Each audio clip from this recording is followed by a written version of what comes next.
তো গাইজ দেখতে তো পারছো আমার মোবাইলের স্ক্রিনে একটা আজকে মুরুক নিয়ে আসলাম।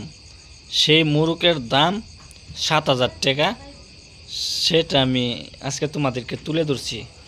সেটা রেস খেলার জন্য একজন আসছিল আমার কাছে। সেই মুরুকটা তার লাগে, সে 7,000 টাকা বলছে, না আমি 10,000 টাকা বলছি।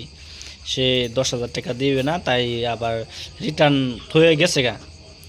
তো আমি বলছি তোমরা কেউ 10,000 টাকার মধ্যে এই মুরগটা কিনতে চাও তো অবশ্যই কমেন্ট করবা, কারণ এই মুরগটা আরও 2বার রেস খেলে তো সে জিতে আনছে আমাদেরকে। তো তাই বলছি এই মুরগটা কার কার লাগে অবশ্যই কমেন্ট করে বলবা, ঠিক আছে? আজকের আজকের জন্য এই মুরগটার জন্য অবশ্যই তোমাদের যে মুরগটা পছন্দ হয়েছে তো অবশ্যই একটা টাপাক্কারকে লাইক দেওয়া যায় যে। তো এই পর্যন্তই।